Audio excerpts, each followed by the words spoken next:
ini orang keuangan isinya nih iblis atau setan. Jangan diambil lagi minyak di Meranti itu. Nggak apa-apa. Kami juga masih bisa makan. Daripada uang kami dihisap sama pusat. Saya sudah punya kayaknya. Izin Pak Bupati. Sebentar Bu. Ini karena kami daerah miskin. Kalau kami kaya, kami biarkan aja. Mau ambil 10 triliun pun nggak apa-apa. Kami daerah miskin, daerah ekstrim.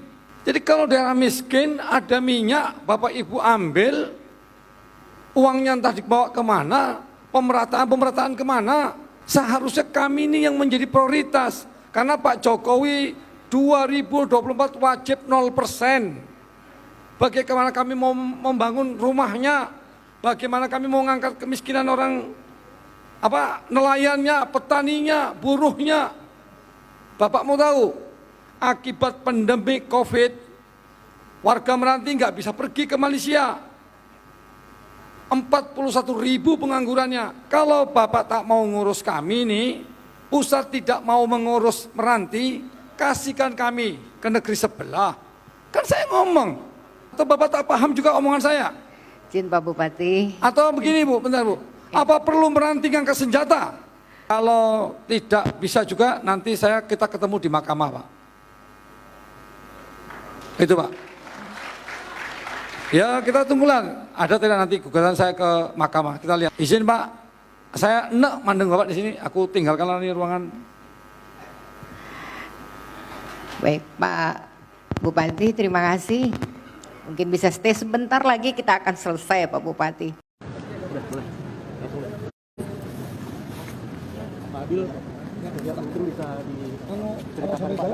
Ya, gini. Oke, ini teman-teman media, teman-teman wartawan. Hari ini telah diadakan pertemuan difasilitasi Kementerian Dalam Negeri, pertemuan antara Kementerian Keuangan, Kementerian ESDM, kemudian Gubernur Riau juga hadir, dan juga Bupati Meranti. Kita membahas terkait dengan DBH Kabupaten Kepulauan Meranti.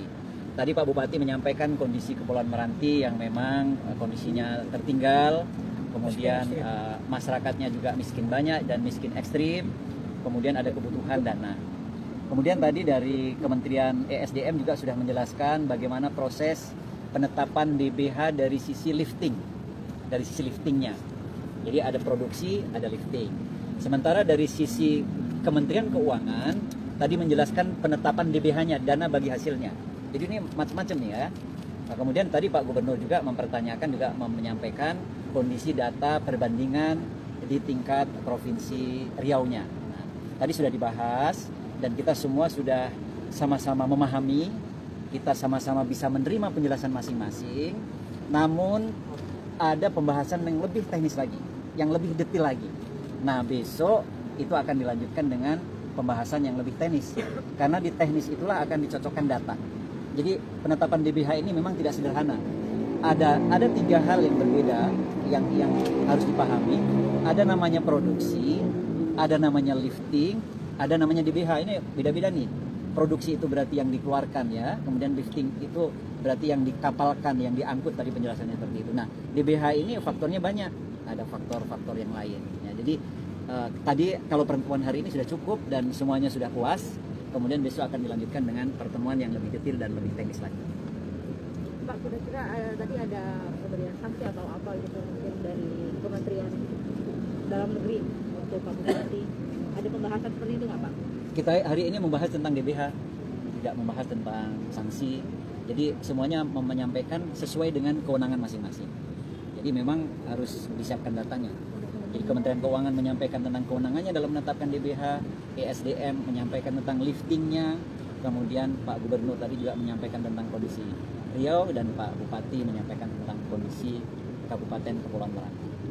Ada pesan khusus nggak dari Pak Tito, mungkin dari Mendagri terkait dengan ini, kan juga lagi ramai kan soal pernyataan Pak Adil kemarin. Apakah ada pesan khusus dari Pak Tito terkait rapat hari ini Pak? Ya, kewajiban Kemendagri dan dalam hal ini Pak Menteri Dalam Negeri sebagai pembina penyelenggaraan otonomi daerah tentu harus memfasilitasi. Tugas kami di Kementerian Dalam Negeri memfasilitasi manakala ada permasalahan atau ada perbedaan-perbedaan yang seperti hari ini. Dan tugas itu telah kita laksanakan dan besok akan kita lanjutkan. Dari Pak Adil sendiri ada permintaan maaf kepada Kementerian Keuangan sih dengan ada pernyataan cukup keras kan kemarin dari kata iblis. Ini tadi semuanya di dalam sudah cair kok, nggak ada masalah, udah clear. Jadi teman-teman juga tolong juga kalau di dalam dingin juga dingin semua gitu. Gitu ya.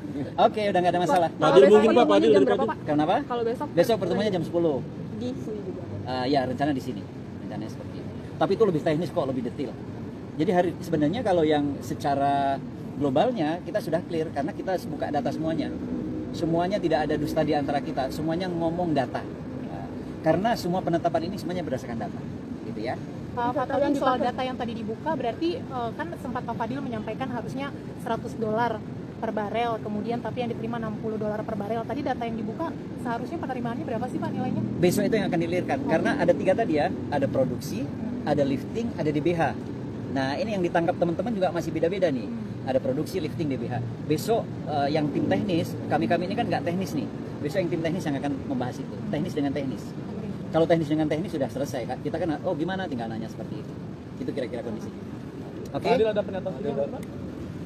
Sementara menurut Pak Dirjen, ini sebenarnya cuma ada perbedaan sedikit. Jadi kami begini dari SDM begini, dari keuangan itu aja. Tapi Yang insya besok Allah yang cocok tadi. besok baru Jam 6 lewat berarti ya? mudah-mudahan bisa selesai. Oke. Jadi Pak yang kemarin Bapak pakai itu data apa Pak? Produksi, lifting atau apa Pak yang kemarin Bapak jadi jelasin? Kita kemarin asumsi, tapi ini sudah terjawab. Tapi kita sudah selesai, tinggal saya menuntut besok pembagian buat kita. Karena minyak itu naik.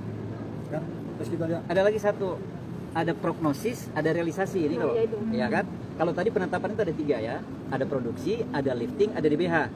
Kemudian ada lagi nanti DBH itu namanya ada prognosis, ada realisasi. Apa yang ditetapkan prognosis ini belum tentu nanti realisasinya sama, bisa naik, bisa turun. Karena namanya DBH itu tergantung dari produksi. Produksi akan menentukan lifting, lifting akan menentukan DBH. Nah, itu kira-kira. Ya, kita jadi semakin pintar kita semua ya. Oke. Ya, makasih. Makasih Pak. Ya, oke. Terima kasih, Pak. Makasih, Pak.